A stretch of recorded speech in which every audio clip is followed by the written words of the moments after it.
So the nice thing is, the more popular I've become, the more power I start to have. Once I did the Kickstarter, suddenly Hollywood went, oh, money! And suddenly they started really paying attention to me. This means what now multiple places are interested, which lets me have a lot of control over the contracts and things. Generally, what I've told them is, I don't need to have veto power over things like casting choices. I need to have veto power over narrative. And right now, all the people I'm approaching, I say, I have to write the initial draft of the screenplay, and I have to have approval for anything changed. And if I can keep the story good, then I can trust a director to do a good job with, the rest of it. I'm not a director. So what would I give up? I would give up that. I want every author deserves someone to make their film who is themselves an artist, and they need to be able to bring something to the story. And I look at the recent success of Denis Villeneuve making Dune, where they did adapt from some things, they did change some things, but it feels like the soul of the story is still the same. That's what I want. I want someone like that. Not necessarily Denis Villeneuve, though I wouldn't say no, Denis, if you're out there. He's too busy, he's making Rendezvous with Rama and like 7 million other things. But I want a director who loves my work as much as Peter Jackson loved Lord of the Rings and as Denis Villeneuve loved Dune.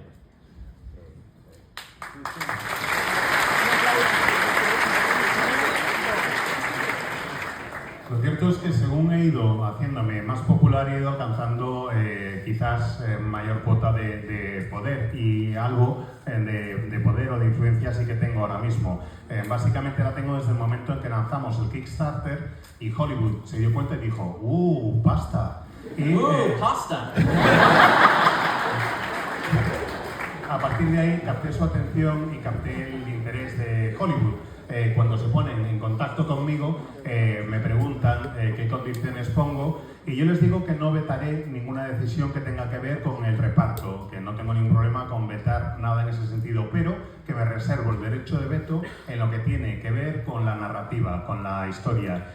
Quiero que la primera versión del guión sea mía, y luego quiero tener el derecho de aprobación a cualquier cambio que se haga en el guión, porque quiero controlar la historia. Luego confiaré en el director para que le dé vida de la mejor manera posible. Yo no soy director, así que no sabría hacer bien ese trabajo, pero sí quiero que se respete la historia. Eso es todo. Básicamente lo que trataría es de encontrar luego a un director que es lo que se merece todo autor, un director que sienta cariño por la obra. Eso es lo que busco, un director que sea autor y al que le guste el material original, alguien que preste tanta atención y tanto cuidado a la hora de hacer la adaptación como lo ha hecho Denis Villeneuve con Dune.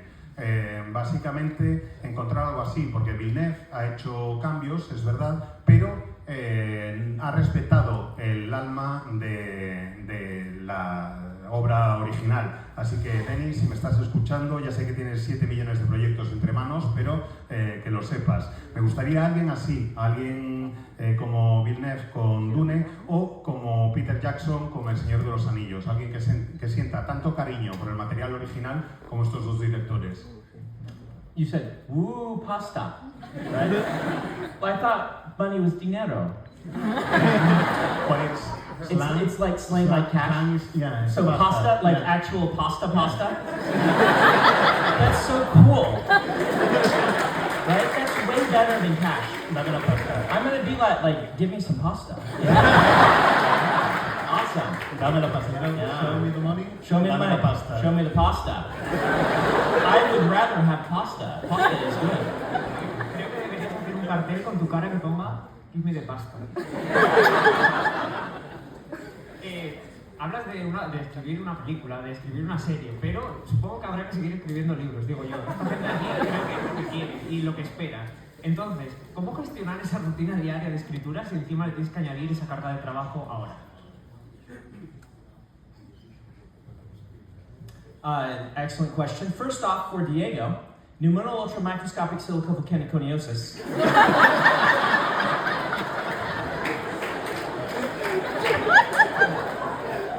Me hubiera preguntado... Lo he dicho, lo he dicho. It's the longest word in the English language. But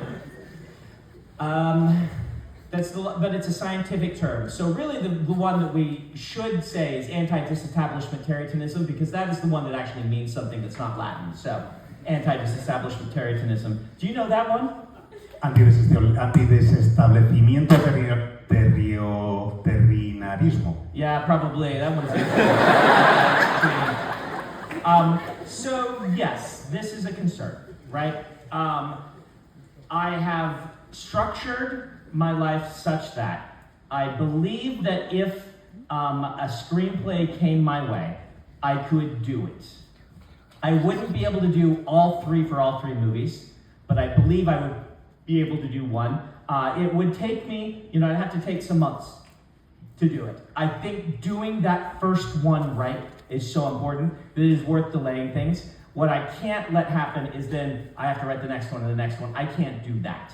My intent is to keep writing the books, but I think I can squeeze this one in. So what I've told them is I want to write that, and then for the Stormlight television show, if I do it, I want to write Kaladin's story all the way through. 8 episodes where I write half of each episode, which is together around the length of another screenplay. And if I do that, I know that I've at least got the structure correct, and then I'll have to find screenwriters to work with for the rest.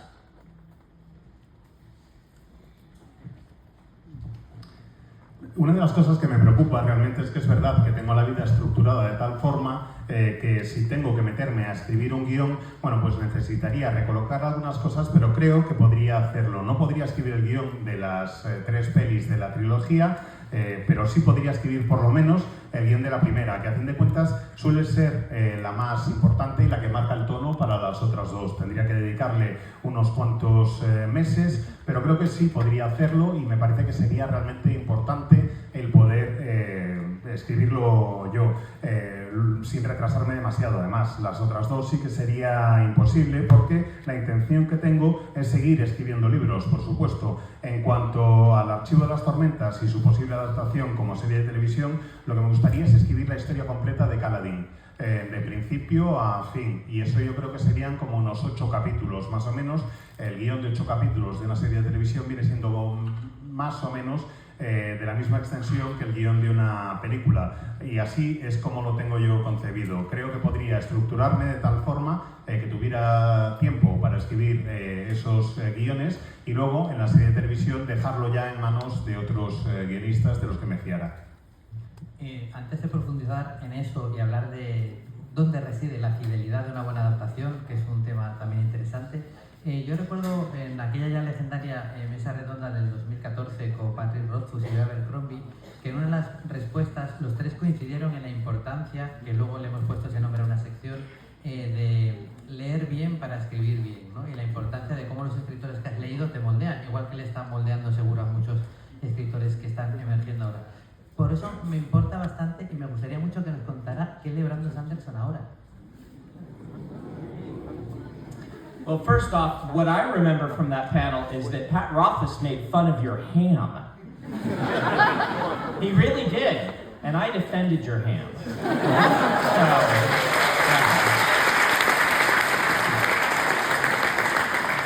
So I do a lot of reading of things that my students and my friends have written. This is one of the dangers with becoming an author, is that you know lots of author friends, and so you want to read their work, stay up on them.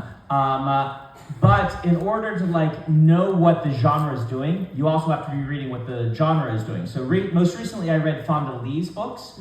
They are excellent. I don't know if they're in Spain yet, but they are really, really good. And I highly recommend them. I also read Wesley Chu, who's a friend of mine that I knew in high school, and then we both went off and became authors, and then reconnected many years later and barely remembered each other. And he wrote a series called Art of War, was the first one, and I read those recently. Let's see, what else have I read? It's a few years now, but Project Hail Mary is so good. It is so good. I highly recommend that one. I always go back. I usually read a Pratchett or two every year, and so I reread. Which one did I reread? I reread Going Postal most recently, which is one of my favorites. So yeah, there's a handful of them right there. Oh, I read The Devils. That's the last book that I actually read. I should remember Joe's book since it's the last thing that I finished. So yeah, I read The Devils. I interviewed Joe when he came through where I live, and so I needed to read his book. So it counts as work then. So I can, yeah. Anyway, I love The Devils. I thought it was Joe's best book. His books are all good though.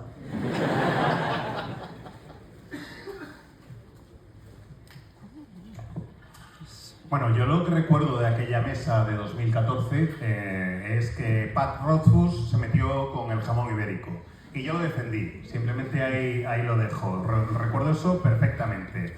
El caso es que buena parte de lo que estoy leyendo últimamente son los trabajos de mis alumnos, de los talleres de escritura y también las cosas que escriben mis amigos. Y uno de los peligros que tiene convertirte en autor es que vas conociendo a otros y se van haciendo tus amigos y te ves a veces con que tienes que leer su obra.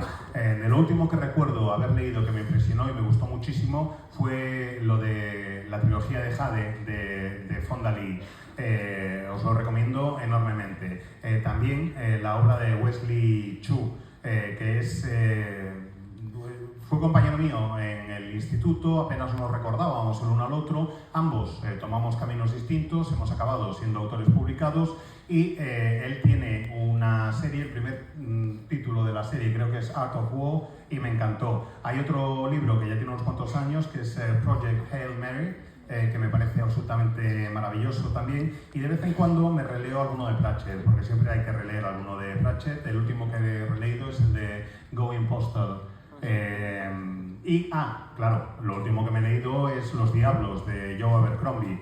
Me lo acabé hace no demasiado porque hace un par de semanas Joe estuvimos juntos en una mesa charlando porque pasó por donde vivo yo en una gira de presentación y eso fue lo último que leí. Lo tuve que leer por trabajo porque claro, yo presentaba la mesa, pero a pesar de ello me lo pasé de maravilla, me encantó. Creo que es el mejor de los libros de Joe, aunque todos son muy buenos.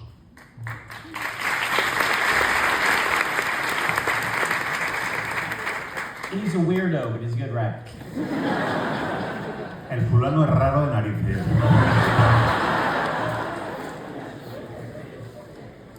Hablas de escribir, hablas de leer, hablas de crear, haces un montón de vídeos, haces podcasts.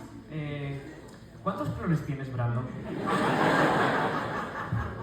See, you know, that's a Raffo.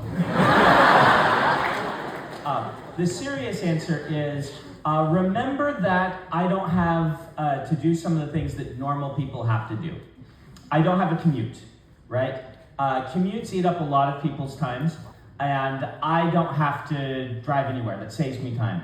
I have a home gym, a nice one. I don't have to drive to the gym. That saves me time, right? Like, I don't have to make my own food. A person makes dinner for my family every night. That's not Emily. Like, we have a person, like, all of these things are, a lot of things in my life are designed to make sure that I can write the books and spend time with my kids. Because I have so many demands upon my time. When I was younger, I did all these things. Don't worry, I'm not that spoiled. But lots of good scheduling. And also cheating by not having to do a lot of things that normal people have to do so that my time can be used on the things that it needs to be used on. So, yeah, I cheat.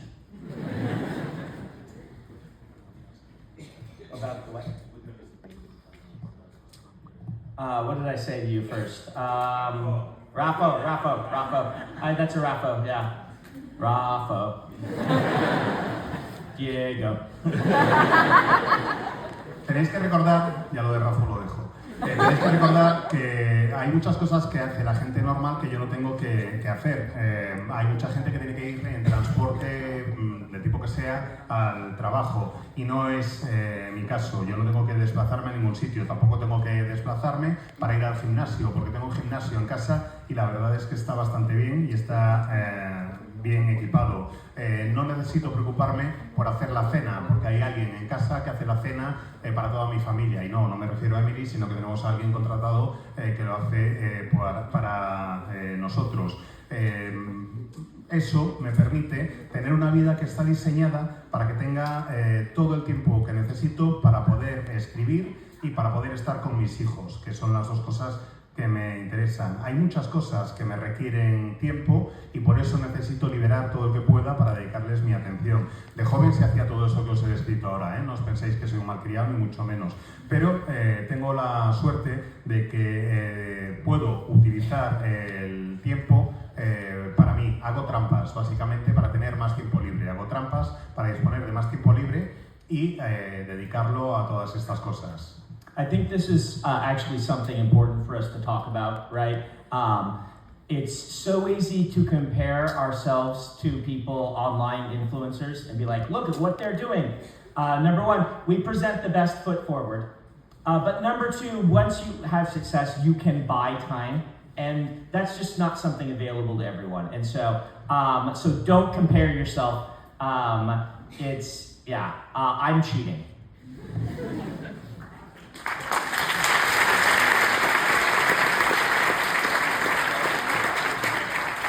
Y creo que es importante incidir en esta idea, y es que es muy fácil ver a algún influencer online y pensar que tiene una vida maravillosa y que tiene todo el tiempo libre del mundo. Bueno, muchas veces lo que ocurre cuando tienes éxito y presentas tu mejor versión es porque puedes comprar tiempo, puedes dedicar recursos a comprar tiempo. Así que no os comparéis nunca con gente que se presenta así porque están dedicando recursos a tener tiempo. Y en mi caso, ya os lo digo, yo lo que hago es trampas. Habla de un proceso de escritura como algo diseñado, como algo ya particularmente efectivo y productivo. Entonces te quería preguntar, ¿qué pasa si existe un bloqueo en algún momento? ¿Se detiene toda la cadena? ¿Hay que volver a empezar? ¿Me tengo que cambiar a otro proyecto? ¿Cómo funciona? This is a really good thing for you to ask authors, because every author is different. And if there's authors in the crowd trying to figure out different strategies, it's good to listen to a lot of different authors. Writer's block is the thing that is one of the most important things to learn how to get over. Every author is going to hit a part in a story or in their writing where it just doesn't work. My solution is to write it poorly. Usually writer's block happens because for me, something isn't working. I know the story's broken, and my natural instincts say, don't keep going, because you'll make it worse and worse, because you're off track. However, I have found over time that my subconscious needs a chance to work on that broken part of the story, and it's so much easier to work on something that exists than something that is nebulous in your mind. And so I sit down and I write something. The next thing that could happen, even if I know it's wrong, and then I let my brain think on it. Usually I do 2 writing sessions a day. I'll take the first session to write something wrong, and the second session I'll just sit with the thing that I wrote. Pues es una buena pregunta.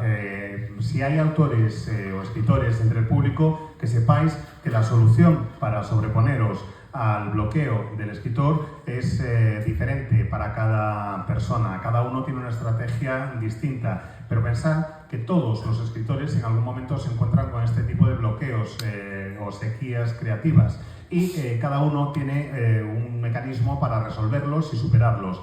En mi caso, mi solución es seguir escribiendo, aunque sepa que lo que estoy escribiendo es malo. Seguir adelante. Yo sé que mi subconsciente, cuando nota que no le gusta lo que estoy escribiendo, me dice, para, déjalo ya. Y yo me obligo a seguir, aunque sepa que la historia es defectuosa, está rota. Porque creo que mi subconsciente necesita el tiempo de poder ver esa historia finalizada. Aunque esté mal, poderla ver acabada, poder ver esa parte en la que me he atascado acabada para buscar qué es lo que está mal e intentar resolverlo entre la nebulosa de mi mente. Normalmente lo que hago es 2 sesiones de escritura cada día. En la primera sesión, si tengo un bloqueo, sigo escribiendo aunque esté mal lo que haya escrito, aunque no me guste, y en la segunda lo que hago es dedicarme a sentarme ante ese texto que he escrito y tratar de analizarlo y entender por qué no funciona. One of the hardest things for an aspiring writer to do is to throw away some of their writing. And it's excruciating to write something knowing you're going to throw it away. And so a lot of writers get writer's block because they don't want to do that, and I understand, it's painful. One of the leaps you make from amateur to pro is learning that no writing is truly wasted because it changed you as a writer. And sometimes you have to write something poorly and then know it's not going to end up in your story in order to arrive at the right way. So if I do this process 9 times out of 10, maybe more like 99 times out of 100, the next day I will be like, oh, by then, this is what I should have done, I will realize. And I start over, I usually have to rewind maybe a whole chapter, maybe further, and write over something new that works instead. That's the solution almost all of the time for me. And so I recommend trying that. Don't let yourself get stuck with the blank page. It's way better to be stuck with a page that is finished but isn't working.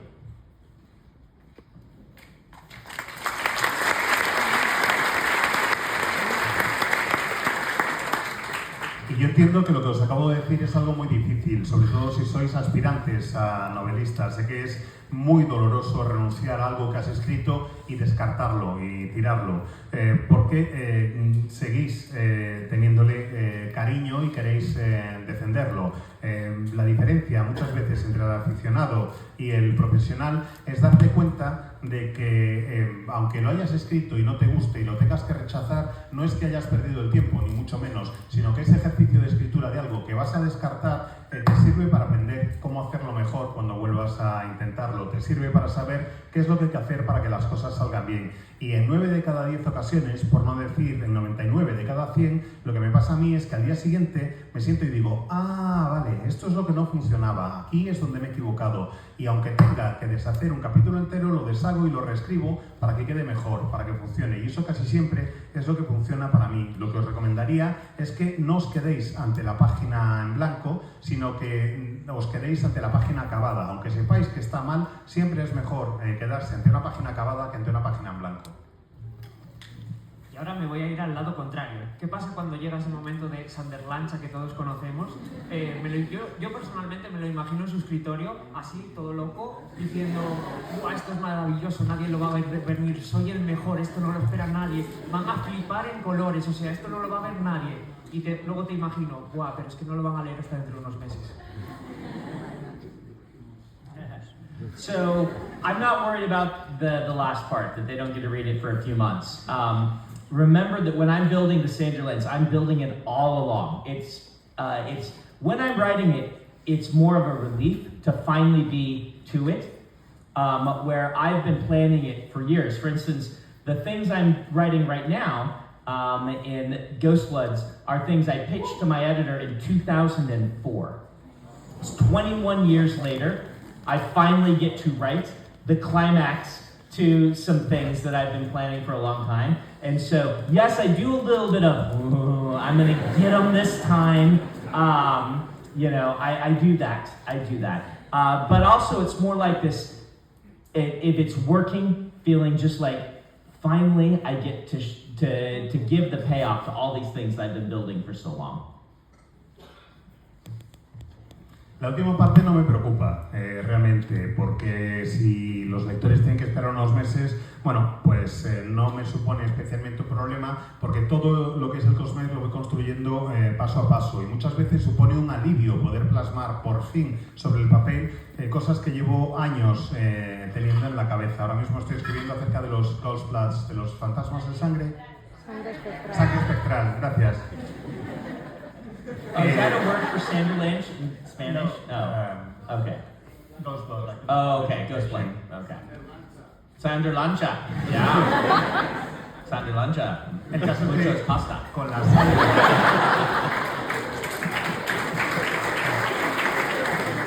la sangre espectral estoy por fin resolviendo el culmen de una historia que le presenté a mi editor en 2004, hace ya 21 años. Por fin hemos llegado al clímax y ese es un momento que tenía muchas ganas de escribir. Es verdad que a veces me froto las manos y digo, con esto los voy a pillar.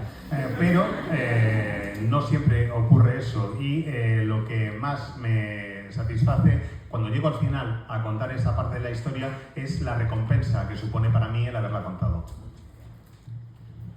Hay preguntas que, igual que tenemos el lujo, vosotros tenéis el lujo de tener un traductor como Diego, los presentadores también, porque hay preguntas que no haría de no saber que tengo a alguien que las va a traducir en galimatías que yo lanzo. Así que aquí va una de ellas.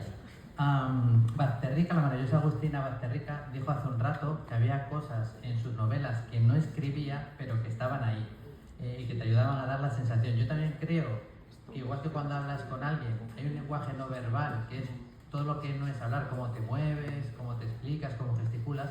Creo que en la literatura, en los libros, en cualquier lenguaje, en este caso la literatura, también hay un lenguaje no literario, ¿no? Que es como el autor lo hace, los espacios que deja. Entonces yo le quiero preguntar por el alma de sus novelas, porque siempre le preguntamos por lo que se ve, por la estructura, por el cuerpo, por la trama, los personajes.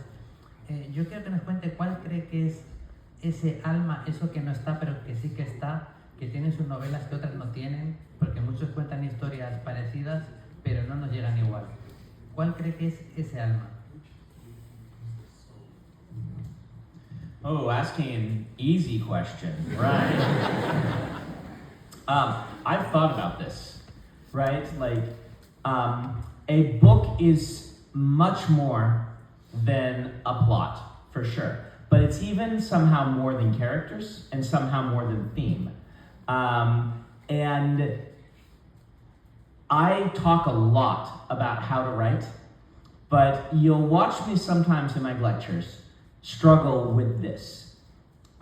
There's a part of writing that is the pure art of it that I can't break down. And if you could break it down, then writing would be programming. And I love programming, but I think programming is really creative, how you solve solutions, but at the end of the day, a program does what it does. And a book somehow does more than what it does. Sorry about that translation. And I don't know. I wish I did. I wish I knew, like, why sometimes you write something and you're like, that works. It breaks the rules, but it works. I wish I could teach it to my students. I wish I could go to them and say, all right, you're doing all the things that I've taught, and yet something's missing. And I wish I could tell them what that is. And I can't. I think it comes from, perhaps, reading a lot and getting a sense for it. I think it comes from listening to people a lot and being able to get a certain level of realism to your characters that is beyond what the structure of characterization would say to do. And at the end, there's just an art, and as you say, a soul and a feel that almost lives beyond the book. And that bothers me because I am a scientist and I want it to make sense, and this part doesn't make sense. But you know it when you read it. And I know it when I read, like, there are books of mine I haven't released because they didn't have it. And if I knew how to make that, fix that, I would be able to release those books.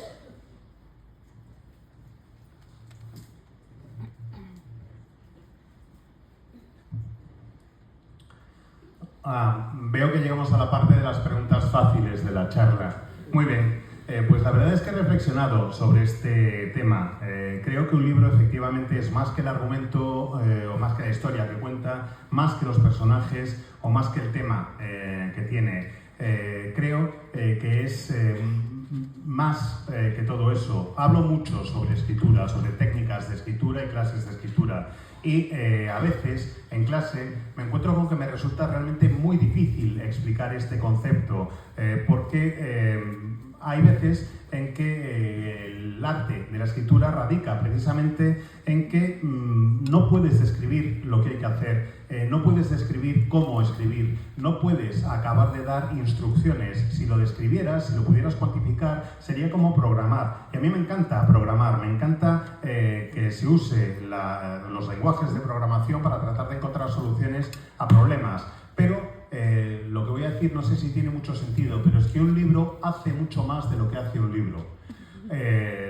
No sé cómo explicarlo de otra manera. Ojalá supiera, porque a veces me encuentro con que explico una serie de normas y entiendo que hay que vulnerar esas normas y que algo que las rompe funciona cuando no debería, siguiendo esas reglas. Ojalá supiera enseñar a otros escritores o a mis alumnos cómo hacerlo, porque a veces estoy dando clase, alguien me presenta un texto siguiendo todos los parámetros o todas las enseñanzas que yo les he dado y les falta algo y no puedo explicarles qué es, no sé cómo decirles qué es lo que tienen que hacer. Simplemente sé que cuando lo leo, lo veo o no lo veo, y quizás eso provenga de la cantidad de lecturas que he hecho a lo largo de toda mi vida. Las lecturas te generan una sensación. El escuchar a otros seres humanos me permite hasta cierto punto saber cómo habla un personaje y sé que esa forma de hablar del personaje va mucho más allá de la estructura de la caracterización.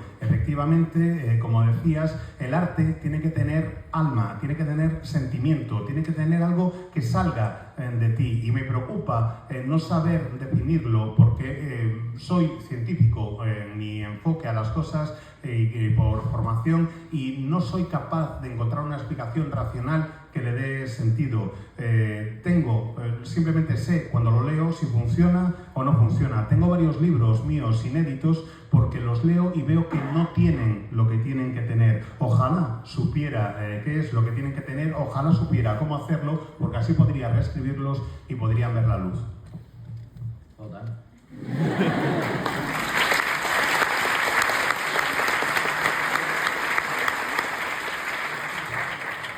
Hablas de esa alma que no sabes cuál es de tus libros, pero es verdad que existe una impronta tuya plantada dentro de los libros que funcionan más que como una ventana a la que escaparnos, a la que mirar, son como un espejo en el que reflejarnos, gracias a esos personajes a los que aludes, en los que nos podemos ver. Pero me gustaría saber cuál es el personaje con el que más estás conectado y por qué no es Moash.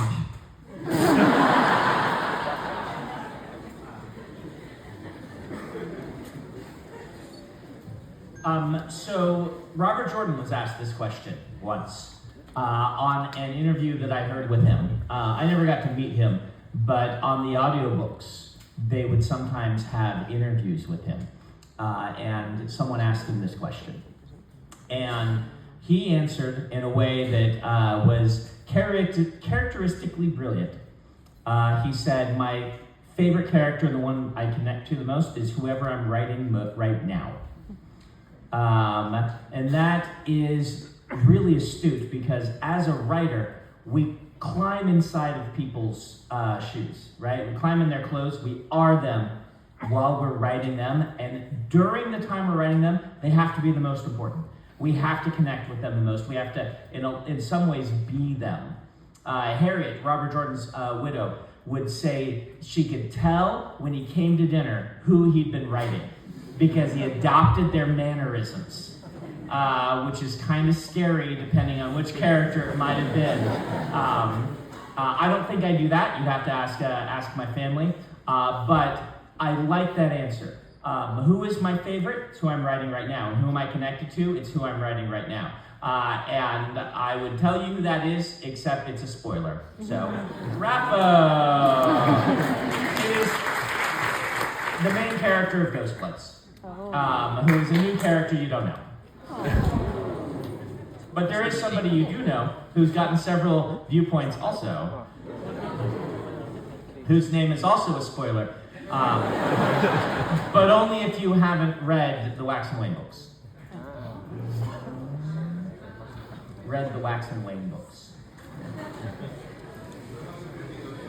There's a certain person in the Mistborn universe who is very influential in the Ghost Bloods.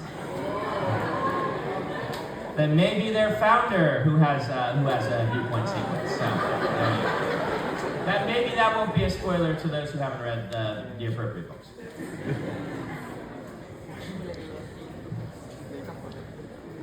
Hay una respuesta que dio Robert Jordan a esta misma pregunta que oí en una entrevista, porque los audiolibros a veces incluían entrevistas a Jordan, y dio esa respuesta y me pareció una respuesta que contaba con la brillantez característica de Jordan. Y es que su personaje favorito, aquel que más le preocupa, es aquel sobre el que está escribiendo ahora mismo. Y me pareció que era una respuesta muy astuta, muy artera.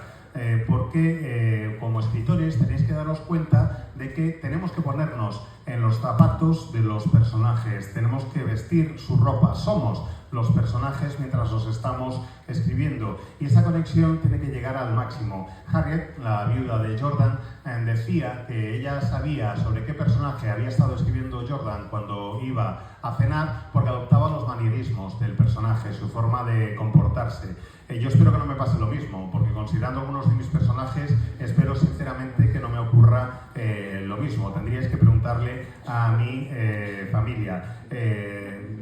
Ahora mismo, mi favorito, como el que tengo una mayor conexión, y esto puede ser, quizás algunos piensen un spoiler, no, es Radlow, de Sangre Espectral. Y el caso es que no es un spoiler porque es un personaje nuevo. Un personaje al que no conocéis todavía, pero también hay en ese mismo libro varios personajes de punto de vista, no voy a decir quién, porque puede ser un spoiler, que proceden de Fuego... Wax and Wangle, sí, pero no está... Nombres propios. Wax y Wayne, perdón. Wax y Wayne. Diego, you don't read all of my books? I run a festival, you know, I have... I know. Shame. Y hay otro que es de la saga de Nacidos de la Bruma, que está también en Sangre Espectral, que puede ser el fundador de Sangre Espectral, pero no voy a contaros nada más porque esto puede ser un spoiler para los que no hayan leído los libros adecuados. It's good. Now I know I can name a character after you and kill them, and you'll never know. Fantástico. Ahora puedo bautizar a un personaje en tu honor, lo mato y no te vas ni a enterar.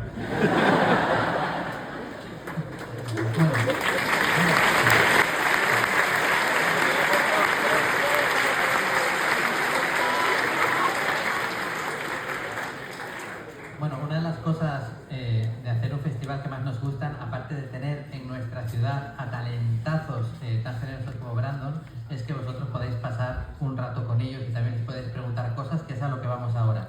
Así que abrimos el turno de preguntas. Antes de decir, me han reñido mucho, tienen razón, no he dado todavía nunca un turno arriba, así que el primero va a ir arriba, pero va a escoger él.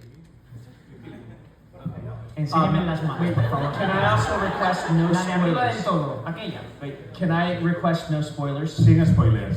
Sin spoilers, por favor.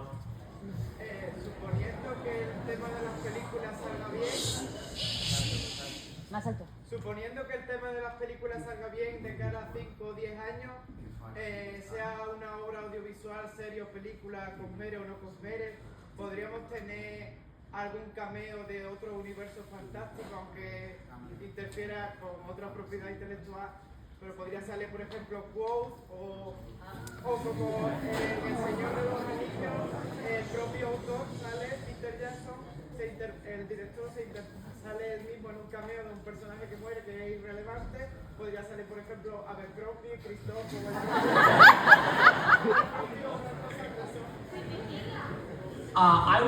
I think that the best cameo would be to have myself appear in the films and then I get killed by the characters as repayment for the way that I treat them.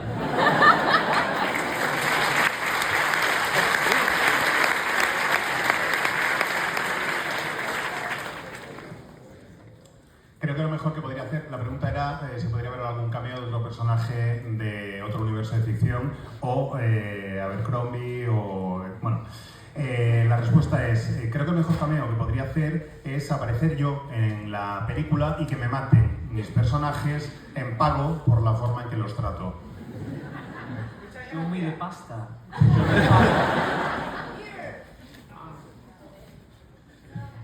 is a question for Dragon Steel as a whole. We know that coming here as a company is a bit of an experiment, internationally and so forth. So if it goes well, I don't think it has fixed the life experience. I don't know financially, but for us it has. Do we dare to hope that there will be a Dragon Steel Europe, hopefully based in Spain?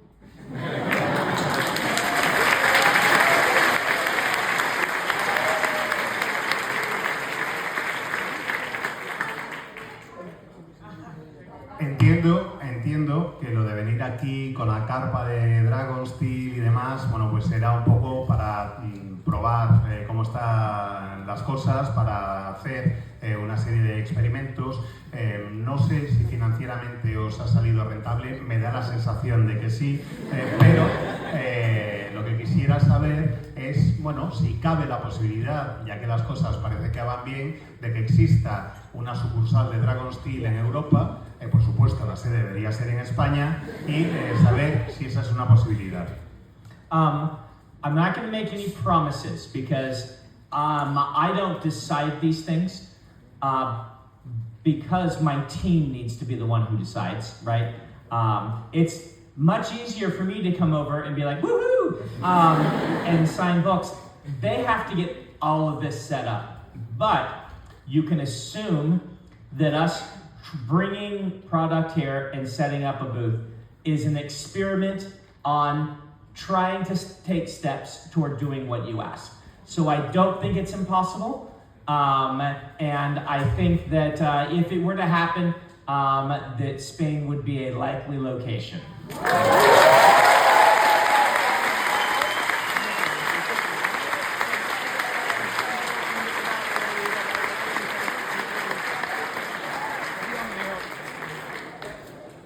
No prometo nada, porque no es una decisión que pueda tomar yo, es una decisión de mi equipo. Pero son ellos los que toman las decisiones, porque para mí resulta fácil llegar aquí y decir ¡Woohoo! Y firmar vuestros libros. Son ellos los que tienen que montarlo todo, los que tienen que coordinarlo todo. Lo que sí os puedo decir es que, lógicamente, el venir aquí con una carpa es un experimento para ver cómo funcionan las cosas y para ir dando pasitos que puedan ir encaminados en la dirección que mencionabas. No sería imposible, y desde luego, si llegó a ocurrir, España es una sede más que probable.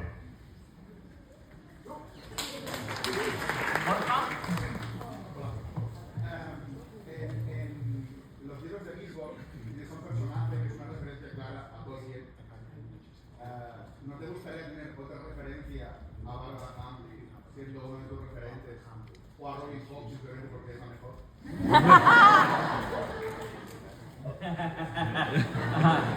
Robin Hood is great.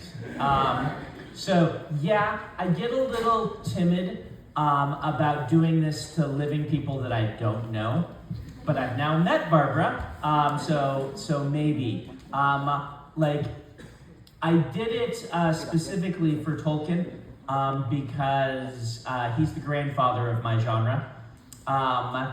For those who don't know, Mistborn 3, I wrote kind of a character who is Tolkien. Just it's slow, swift. He loved words like that are wordplay puns. And I named the first planet in the Cosmere Yolen after Jane Yolen, because she was one of the very first, when I was a kid, books I read, even before I discovered fantasy as a genre. So yeah, I would like to find a place to do it.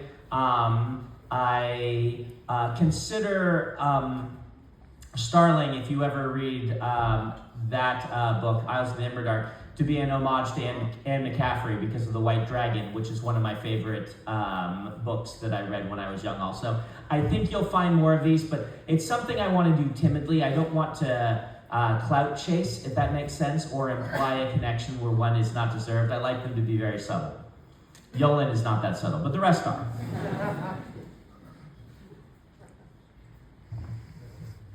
Pues la verdad es que me resulta un tanto difícil contestar. Creo que soy bastante tímido a la hora de incluir a gente a la que conozco. Robin Hobb es absolutamente genial y de eso no cabe la menor de las dudas, pero soy tímido a la hora de establecer referencias con gente que está viva, sobre todo si no las conozco. Ahora que he conocido a la que conozco, a Barbara Hamley, bueno, pues quién sabe. El caso es que la referencia a Tolkien está ahí presente porque lo considero el abuelo del género y me parece que era necesario. Nacidos de la Bruma 3, pues efectivamente lo incluye un personaje que es su trasunto, que hace un montón de juegos de palabras, y los primeros planetas del Cosmere son un homenaje a algunos de los libros que leía de pequeño, antes incluso de conocer el género de la fantasía. Me gusta el poder incluir todas estas cosas. Hay una referencia en Asco Oscura al Dragón Blanco, a la novela de Catherine, por ejemplo, y esa está ahí, pero suelo intentar ser sutil con las referencias que meto y voy con mucho cuidado de no hacer una lista de gente a la que incluir porque parece que voy como persiguiendo algún tipo de elogio, o porque tienes que tener mucho tacto a la hora de ver si incluyes a alguien o no. Voy a mirar arriba ahora. Y ya tengo seleccionado porque la he visto antes y he estado moviendo el brazo todo el tiempo. Y es la chica de negro que está con una camiseta que... Tú, sí, tú. Yes.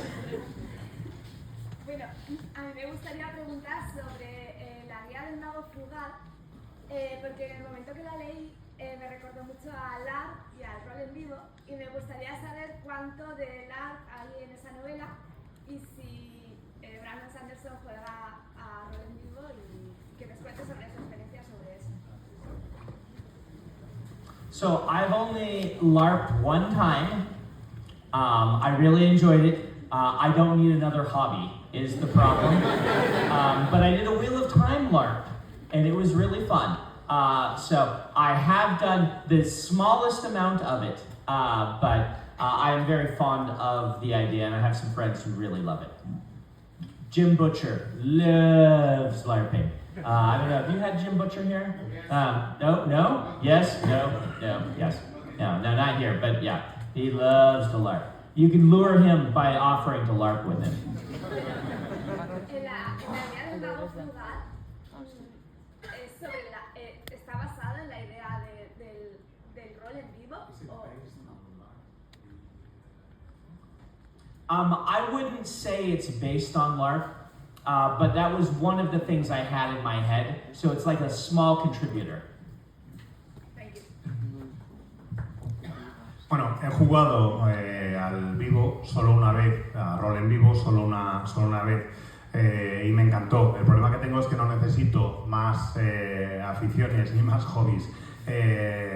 Y el LARP, el rol en vivo al que jugué, era de la rueda del tiempo y me lo pasé de maravilla. La verdad es que me gusta mucho la idea y tengo algunos amigos a los que les flipa, entre ellos, por ejemplo, Jim Butch. No sé si lo habéis tenido aquí alguna vez, pero si le ofrecéis hacer un vivo, seguro que Jim se apunta sin dudarlo. En cuanto a si está basado el libro o no en vivo, bueno, no diría que esté basado en juegos de rol en vivo, pero sí que es uno de los elementos que hacen aportaciones o que han tenido una contribución a la historia, pero no basado como tal. Show me the pasta game. This girl. Hello. I would like to ask, because this morning Abercrombie said that the people want the same feeling through different paths, and now you just said that there is this something in your books that you cannot explain, so it's something inexplicable. So I think that's because we are human beings and it's something like soul to soul, but do you think the artificial intelligence is going to change that? Or are we still going to need authors and readers, like soul-to-soul connections? Si la inteligencia artificial va a cambiar la necesidad de conexión de alma a alma que existe entre los lectores. Oh, okay. Wow. Yeah, great summary. Well done. this is the question of the day, and I'm glad that you're asking it. It is the kind of tough question we're asking ourselves. I would like to think that there are things that the AI can't do. I can't promise that is the case, right? I'm not a programmer. I barely know, my Fortran from my Pascal.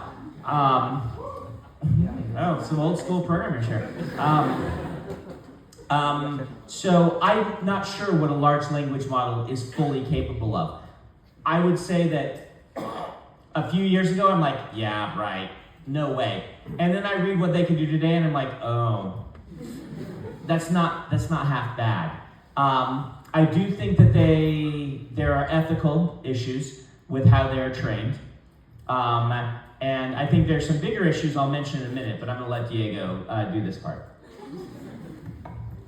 Pues esa es la pregunta que está de actualidad ahora mismo, es la pregunta que se plantea todo el mundo. Realmente es una pregunta bastante dura. Yo sigo pensando, y puede que me equivoque, pero sigo pensando que hay toda una serie de cosas que la inteligencia artificial no va a poder hacer. No sé mucho de programación, aparte de Fortran y Pascal. Ya he visto que había ahí algún programador de vieja escuela al fondo de la sala, pero el caso es que esos son los lenguajes de programación que yo conozco. No sé qué es lo que está ocurriendo ahora mismo en el mundo de la programación, pero sí sé que hace unos años leía algunas de las cosas que decían que iban a poder hacer las inteligencias artificiales y decía, nada, no puede ser ni de coña. Y hoy en día ya ves que son una realidad. Además, creo que hay toda una serie de cuestiones éticas y filosóficas vinculadas con el uso de la inteligencia artificial. I'm worried for the new writers. I think the Brandon Sandersons of the world are safe. I think that people want to read my books because they've fallen in love with my characters, and I'm not going to use AI, and so therefore it probably won't have a huge effect on me. I morally am pretty against it right now, partially because of the way it's trained, but also partially because of what I'm going to say next, which is I worry that new writers will take the easy road. And the easy road is dangerous for learning anything. I think of these days, like, I see a lot of newer writers who publish their first book on the internet because it is so easy. And I empathize. I probably would have done the same thing. But because I couldn't self-publish so easily, I had to spend many years writing, and a lot of people are surprised that my career took off so fast, but it's because Mistborn was my 14th novel. I got really good at writing novels before I became a pro, and I worry that the new writers from the last 20 years, by publishing their first, maybe didn't have to struggle to get better and better before they published. I worry it's going to go even further. That they'll hit hard parts in the book and say to the AI, well, can you fix this part for me? Or can you write this next section for me? And if they do that, they're abdicating the part of writing that makes you learn how to write. And that, I think, is really dangerous.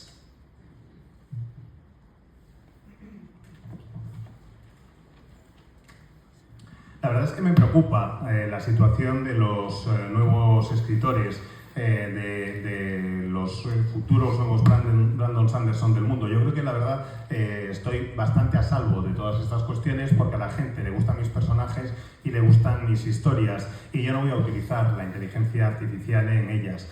Creo que moralmente hay toda una serie de cuestiones que me hacen estar más bien en contra del uso de la inteligencia artificial, porque creo que los escritores jóvenes, los escritores noveles, pueden recurrir a la vía fácil, a intentar usar todo ese tipo de herramientas antes de aprender realmente a cómo escribir. Y ese es el peligro que tienes. Necesitas aprender a hacer algo antes de lanzarte a hacerlo, intentar publicarlo. Un escritor joven hoy en día puede subir, o un escritor novel hoy en día puede subir su libro a internet y esa es una vía muy fácil. Y yo empatizo, probablemente lo hubiera hecho de haber tenido la oportunidad en su momento, pero como no lo tuve, tuve que dedicar un montón de años a escribir y a escribir y a escribir antes de conseguir que me publicaran. Y Nacidos de la Bruma, por ejemplo, es mi 14ª novela. Si hubiera publicado la primera, quizás no hubiera entendido el valor del esfuerzo y lo que supone crear el libro. Aparte de eso, creo que la inteligencia artificial sí puede arreglar en segundos algunas de las cuestiones que sean necesarias, pero me parece que es un peligro recurrir mucho a ella antes de haber aprendido realmente la profesión. That said, just one more little bit on AI. That said, I want to believe that people are going to want to continue reading books made by humans. Do you guys know what Jeopardy is? Yeah. So the host of Jeopardy, Ken Jennings, the current one in English, was my roommate in college. And Ken on Jeopardy got beaten by a computer. Famously, IBM built a Jeopardy playing computer and it beat him and the other champ. People still watch Jeopardy, even though a computer can do it better than us now. Ken still has a job, and he's not hosting a game between 3 computers. I'm hoping that people want art from humans the same way that they want to watch humans compete and watch humans, dance, and humans create all other kinds of art.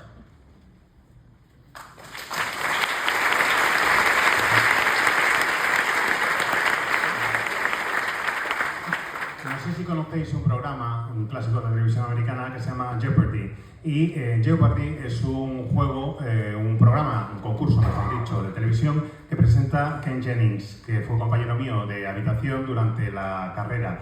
Y resulta que es un juego de cultura y Ken compitió en una ocasión con un ordenador que había construido IBM específicamente para enfrentarse a él y que los derrotó tanto a él como al campeón vigente de Jeopardy. El caso es que la gente no ha dejado de ver el programa, a pesar de que ya sepamos que un ordenador lo puede hacer mejor que un ser humano. Ken no se ha quedado sin trabajo y su trabajo no consiste en ser el presentador de un concurso entre 3 ordenadores. Creo que los seres humanos seguiremos queriendo ver arte hecho por otros seres humanos, seguiremos luchando por encontrarnos con obras que sean pues desde bailes hasta obras de arte creados por otros seres humanos. Queda tiempo para una pregunta que sea escueta, por favor, y para una respuesta no demasiado larga, porque ya sabéis que es el censo y vamos a seguir enseguida. Okay. Ese chico de ahí que está haciendo gestos se lleva...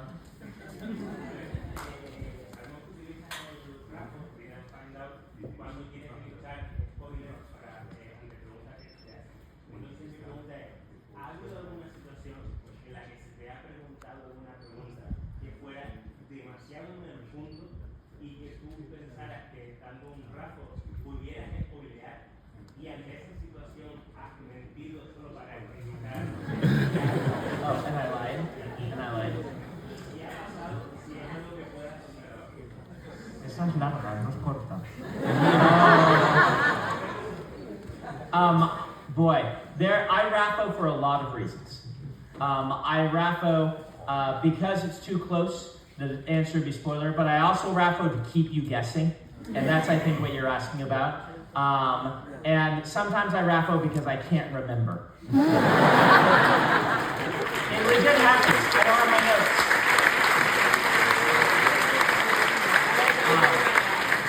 And I'm not sure if I can pull out of nowhere an answer to one that I've RAFO'd just to keep you guessing. I'm sorry, I'd have to go look. So, but I do that, I do all 3 of those. Most of them are because it's a spoiler. I do the other 2 very infrequently, but I do them. A ver, muchas veces lo del RAFO es precisamente para que no os comáis un spoiler y para teneros ahí un poco jugando a las adivinanzas.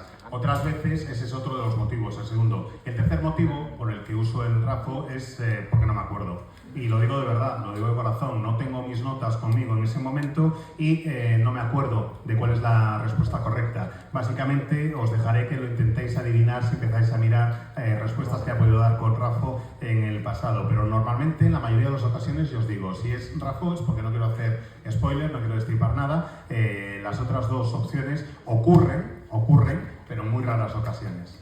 No va a ser un cierre largo porque no tengo que deciros leeros los libros de Brandon Sanderson porque evidentemente ya lo hacéis, pero sí quiero decir dos cosas. La primera, ha sido una maravillosa experiencia y sigue siendo, y todavía vamos a disfrutar unos días más de la presencia de Brandon Sanderson, pero también de trabajar con su maravilloso equipo, con Emily Cara y el resto del equipo del Cosmere, porque son extraordinarios y no lo han puesto todo facilísimo, es un lujazo. Y segundo, decíamos antes que hay cosas que se pegan a los libros del autor. Yo creo que la diferencia fundamental, eso que permea de ti a la literatura, es el amor que tienes por lo que haces, el amor que tienes por tus lectores, la pasión que le pones, y todo eso nosotros lo recibimos, lo sentimos, te damos las gracias. Y como dar las gracias a un público, chicos, con un mucho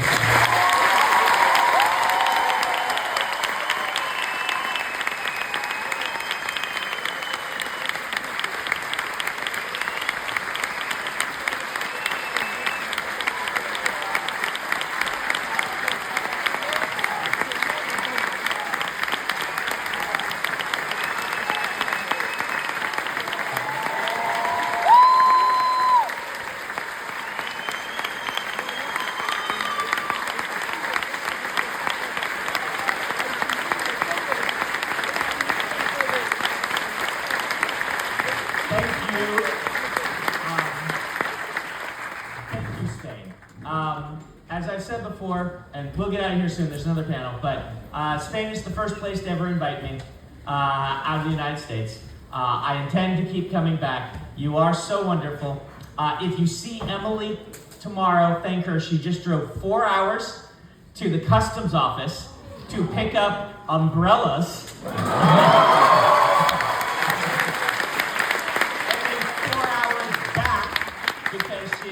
She wanted to liberate the umbrellas from the customs. I just got a text from her. So, but thank you all. I appreciate you. I will be back. I promise. Loud people, no!